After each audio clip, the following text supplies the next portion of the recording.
저 은행도 주는 거죠, 뭐. 저 은행은 카드 체크기 가서 그 수수료 돼 있잖아요. 네네. 자동이체하면 200원, 뭐 500원 수수료 내잖아. 그거 먹고 사나?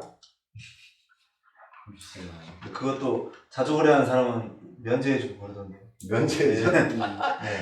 VIP 회원들은 네. 문제. VIP 면제입니다. 지금 우리나라 금융이 지금 문제다. 네. 가계대출 문제다. 근데 일시적으로 그걸 정지시켰다. 제가 봐서는 정부에서 이 정도로 심각하니까 좀 우리 대출 그만 받읍시다라고 그냥 선포한 거 아니냐. 네. 그거 아니 은행이란 임무가 뭔데? 예금 받고 대출해 준 거잖아. 네. 예금은 받고 대출 안 해준다. 그거 팔뚝 하나 잘라낸 거예요. 그렇잖아. 네. 그 기본의 본질을 잘라버린 거잖아. 그렇죠. 그러면 전 세계적으로 금융이 위험해지잖아요. 그럼 그 지역의 경제가 마비가 되는 그 나라의 경제가. 근데 일단 우리도 뭐 마비하라는 얘기지. 일반 경제도. 그죠? 네. 근데 또 웃긴 게 이것도 풍선 효과가 나타날 거예요. 주택대출에 대해서 규제를 해서 11월 때까지 안 해준다. 네? 네. 그러면 지금의 주택을 규제하는 바람에 오피스텔, 도시형 생활주택 이런 데들로 그 가격들이 막 올라갔잖아요. 네. 그렇습니다. 네. 풍선 효과죠? 네. 그러면은 이번에 그거를 대출을 막아버리면 다른 상품으로 또 전가가 될 수도 있다. 그렇잖아요. 네, 맞습니다. 그래서 부자가 들어가는 자산에 대해서는 전부 다 가격을 다 올리고 있다. 부동산이라는 거는 전부 다 가격을 다 올리고 있다. 가격이, 그러니까 아까도 얘기했지만 뒤집박수 섞였어. 뒤집박수 섞였는데 가격만 올라가고 있다. 결과가 가격이 내려가면 좋은데 결과가 계속 오르고 있잖아요. 그렇죠. 네. 근데 그 결과 오르는 거를 뻔히 보면서도 계속 올리고 있다. 종부세, 양도세, 그 다음에 대출 규제, 사실은요, 은행에서 대출을 해주는 게 하지 말라고 하는 것보다 정책을 은행을 잡는 게 아니라 정책이 대출을 덜 받게끔 해주는 정책이 나와야 되는 거야. 자, 이게 무슨 말이냐면 은행에 대출을 못하게 하는 것도 있지만 대출을 정책적으로 서민들이 대출을 덜 받게끔 하는 그런 정책이 더 필요한 거지. 금융을 잡는 거는 원천적으로 잡아버리는 거잖아요. 그렇죠. 원천적으로 잡아버리면 경제가 마비가 될 수 있잖아. 네네. 지금 그리고 또 하나는 이래요. 뭐 11월 때까지 대출 규제했잖아. 네. 네? 네. 그러면 12월 달 되면 또 사람들이 대출 받으니까 살 수 있겠죠. 그때 가서. 네. 그때 가서. 네네네. 그러면은 똑같아. 지금부터 8월, 9월, 10월, 11월 4달 굶었잖아. 네. 12월 달 되면은 그때 가서 산다고 하잖아. 맞죠? 네. 똑같아. 굶었으니까 가격 더 올라가는 거야. 그래서 지금 그 대출 규제에 대한 뉴스가 그 집단 대출, 분양권, 뭐 중도금 대출, 뭐 전세자금 대출 막 다 규제한다고 했었잖아요. 네, 일단 우선 농협에서는 집단 대출까지 손대는 걸로. 근데 이제 그 대출에 대한 문의가 하도 폭발적으로 많이 오니까 이제 정부에서 다시 농협은행에 한해서만 어느 정도 그렇게 규제를 하고 다른 은행은 좀 더 좀 이렇게 지켜보는 쪽으로 그렇게 하겠다라고 또 네. 뒤늦게 얘기를 했더라고요. 네. 그게 뭐 하는 짓이냐고. 그러니까요. 뭐 우리나라 은행에 뭐 농협만 있어? 네? 그러니까 정부가 이제 정하는 그 기준에서 농협만 이제 초과했다. 그렇죠. 이제 뭐 그런 건데 사실 뭐 큰 의미 있겠습니까 그게? 그러니까 지금의 그냥 좀 가계질이 위험하니까 네. 좀 자제해라 그런 얘기잖아요. 네. 근데요 사실상 지금 내가 그 세계 HB라든지 뭐 IF 이런 것들을 봤을 때 그 PIR HED 이런 것들을 봤을 때 우리나라 부동산 가격이 부채가 금액은 커도요. 네. 실질적으로 그 부담이라는 게 그렇게 다른 나라보다 높지는 않아요. 미국이 그 사태가 벌어지고 일본이 폭락했을 때 그 친구들은 대출을 120%, 130%, 150%, 200%까지 대출 받았거든요. 네, 그렇죠. 네. 네. 네? 네. 근데 우리나라는 2017년도 5월 때 문재인 정부 딱 되고 나서부터 대출을 40%, 50%로 묶어버렸잖아. 그리고 15억 이상 된 거 전혀 안 해주잖아. 예, 그렇죠. 맞습니다. 맞죠? 네. 그런데 잘 생각해 보세요. 5억짜리를 갖다가 50% 묶어놨잖아. 네. 그럼 2억 5천밖에 없었잖아요. 네. 근데 지금 그 5억짜리 지금 10억 됐죠. 근데 그 대출은 2억 5천밖에 없는 거잖아. 그쵸? 네. 자산을 올라갔는데 대출은 옛날보다 더 줄은 거야. 그 자산에 비하면. 그렇죠. 5억짜리 집일 때 50% 묶어놔가지고 2억 5천이잖아요. 네. 근데 그 자산이 10억이 됐잖아. 네. 유동자금도 어떤 이유든 간에 해서 10억이 됐잖아. 네. 어쨌든 10억에 사람이 사고 있잖아. 네. 그러면 10억이 됐는데 그러면 50% 대출이 아니라 25%밖에 안 되는 거죠. 그렇죠. 네. 그러면 원천적으로 대출을 줄여놨기 때문에 큰 부작용은 없을 거다. 자산에 대해서. 그렇죠? 근데 이제 다른 나라가 무너진 거는 대출을 막 120%, 130% 해줬기 때문에 그래요. 근데 어떤 분은 그래. 뭐라고요? 일본이 대출을 150% 해줬어요? 그게 말이 돼요? 이래. 우리나라 사람으로서 그게 이해가 안 가는 거지. 그렇죠. 근데 일본에서 그 거품 생기고 막 할 때 1억짜리 집을 1억 5천 대출해주는 게 그 집이 1억 5천 갈 거라는 걸 예상하고 빌려준 거란 말이에요. 그리고 미국 같은 데는 신용이 아예 없어. 소득도 없는 사람한테 대출 막 해줬단 말이야. 그래서 터진 거거든요. 근데 우리나라는 소득도 있고 자산 규모도 있는데도 불구하고 안 해준 거란 말이야. 그러니까 그거로 인한 그리고 지금의 유동자금이 3배 늘었잖아요. 네. 네? 네. 아까 그 김앵커님 없을 때도 그 얘기를 했어요. 무슨 얘기했냐면 아니 그 비과세 있잖아요. 1주택 비과세. 네. 그걸 9억에서 12억으로 지금 상향 조정해줬잖아요. 네. 12억까지는 비과세다. 3억이잖아. 네. 수도권의 집이 3억만 뛰었어? 얼마 뛰었어요? 5억 이상 10억 기상 뛰었잖아요. 맞습니다. 2배, 3배 뛰었죠. 2배, 3배 뛰었잖아. 뛴 거는 10억 뛰었는데 비과세는 3억만 빼주는 거 아니야. 그게 아니라 그래서 그런 것처럼 우리가 금리 얘기가 아니지 대출 얘기잖아. 대출이 이게 뭐가 더 문제냐면 지금의 코로나로 인해서 자영업자 대출이 더 위험한 거예요. 그게 제일 시급하죠. 네. 맞습니다. 주택에 대한 거는 자산이 있으니까 자산이 증가했잖아요. 네. 그러니까 그 대출은 전에부터 50%, 40% 묶어놨기 때문에 오히려 그 대출은 줄었다. 근데 지금의 자영업자 코로나로 인해서 내가 원주나 서울을 가보면 반 이상이 임대를 붙여놨어. 가게 전부를 접겠다고. 네. 임대 엄청 많습니다. 그 대출이 심각한 거잖아요. 그죠? 네. 그래서 사실은 그런 분들은 자영업자가 자영업 대출을 하신 분도 있고 주택 대출 하신 분도 있잖아. 네. 근데 자영업을 하면서 집 대출 있는 것들은 좀 풀어줘야 돼. 내가 자영업을 하고 있잖아. 네. 근데 집이 있어. 네.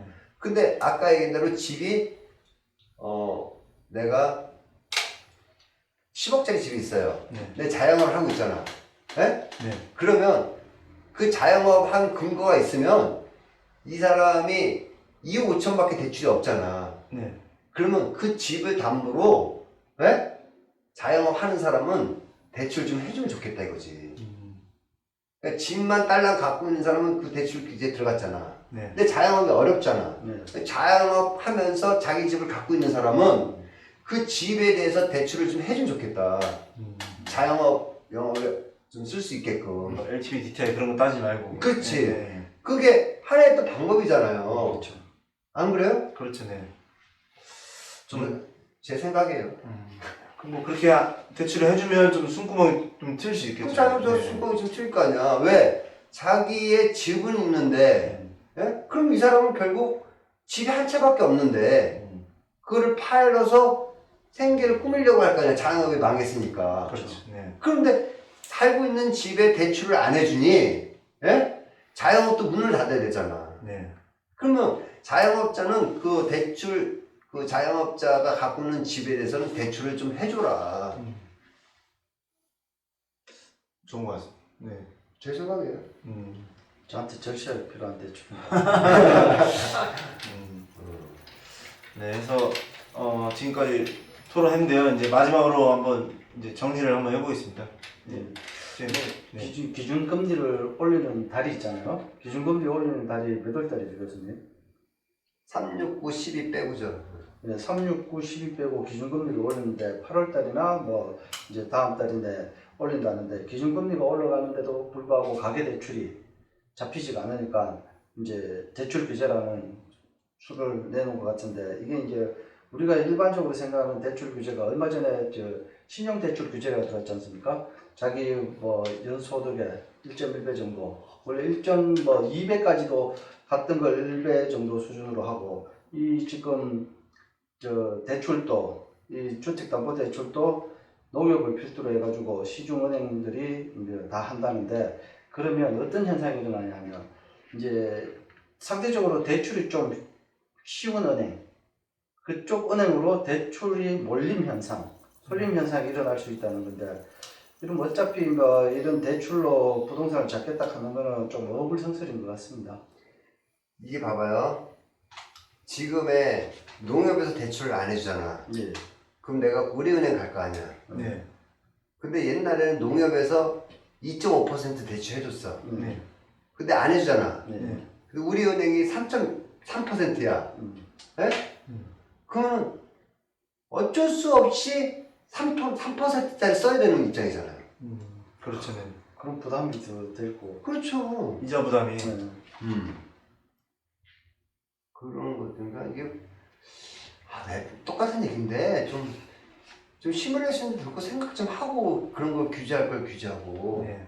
해야 되지 않나. 그리고 금리가 8월 달 아니면은 10월 달에 올릴 가능성이 369는 빼고 금리 조정하는 거니까 그럼 9월 달은 안 할 거고 8월 26일이나 28일날 이제 그때의 금리 조정을 0.25를 한다든지 아니면 10월 달에 할 것 같아요. 네. 근데 이제 미국의 이제 테이퍼링이 지금 내년에 하겠다라고 하면 제 생각에는 한 며칠 전만 해도 8월 달에 그 금리를 0.25 올릴 것 같았었는데 10월 달에도 10월 달로 연기될 가능성이 좀 있다.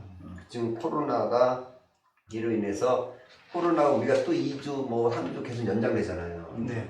그러다 보니까 좀 부담이 있고 일단은 제 생각에는 이번에 농협을 11월 달까지 대출을 막아놓은 이유가 10월 달에 올리려고 그런 것 같아요. 그러니까 8월 달에는 안 올리고 그 10월 달에 올리려고 그러는 것 같아요. 네. 그럼 10월 달에 봐야 알겠지만 10월 달에 0.2가 올라간다 하더라도 물가 상승률이 장난이 아닌데 뭐. 네? 맞습니다. 그래서 또 그런 것들을 봐서 그 다음에 또 우리가 강원도 방송이잖아요. 그렇죠. 네. 네? 네. 강원도 부동산 재테크 쿠폰하우스인데 지금의 그런 규제로 인하면 아까 얘기했던 그 원주의 1억짜리 미만 있잖아요.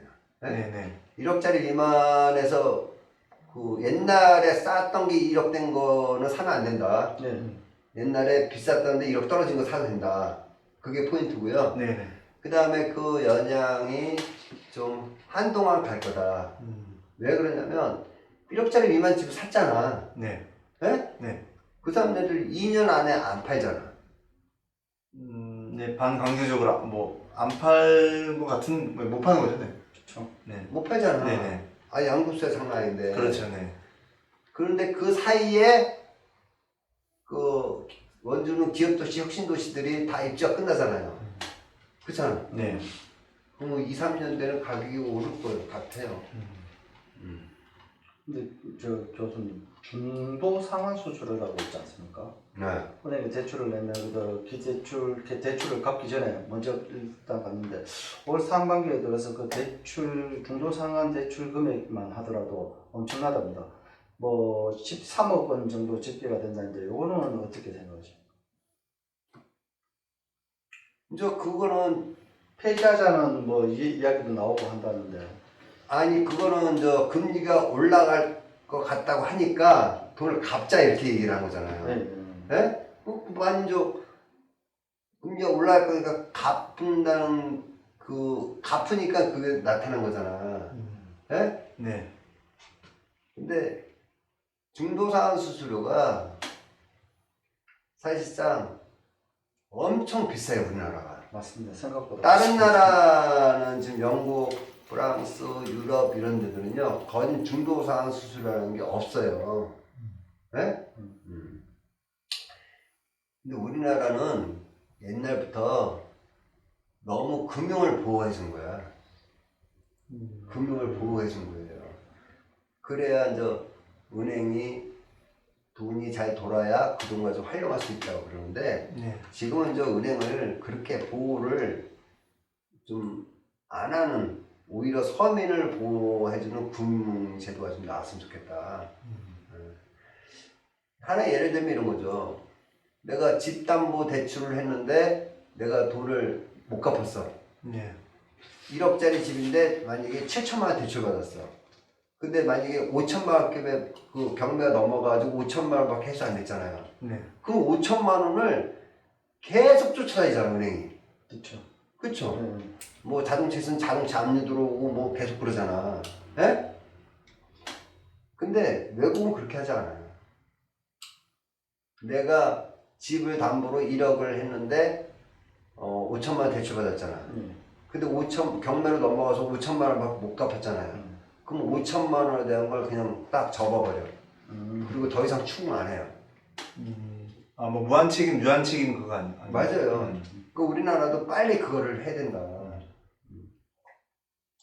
맞습니다. 네, 그래서 뭐 어쨌든 두 분 다 좋은 말씀 감사드리고 제가 뭐 정리를 해드려야 되는데 이거 뭐 딱히 정리할 게 없어요. 사실 저번 방송부터 그렇지만 그렇지 않습니까? 해봐요, 그래도. 아, 네, 한번 정리를 한번 해드리면 다시 어쨌든 이제 지금 여기 뉴스에서 원주 얘기가 나왔는데 1억 미만 아파트에 대해서도 1억 미만도 다 같은 1억 미만이 아니다. 그래서 1억 미만도 그 안에서 풍선 효과에 따라서 이제 두 가지로 나뉘고 이제 과거부터 어떻게 보면 지지부진했던 아파트가 최근에 급등한 거는 그런 건 투자가 좀 위험할 수 있고 다만 과거에 많이 올랐던 것이 많이 떨어졌던 아파트는 저가에 매수하는 거는 그것은 투자로서 좀 유효하다라고 이제 그 내용이 사실 좀 핵심적인 것 같고요. 그 외에 대출이라든지 이런 내용을 짚어드린 점은 그 전에 영상에서도 충분히 말씀드렸기 때문에 같은 얘기 계속 반복하지 않겠습니다. 네. 그래서 오늘도 네, 토론해주신 두 분께 이제 감사드리겠습니다. 네, 감사드리고 다음에 또 좀 더 좋은 주제 오늘따라 발음이 안 되네요. 좀 더 좋은 주제, 좋은 토론으로 찾아뵙고 인사드리겠습니다. 자, 감사합니다. 감사합니다. 하나, 둘, 셋. 고맙습니다. 아, 네. 아, 네.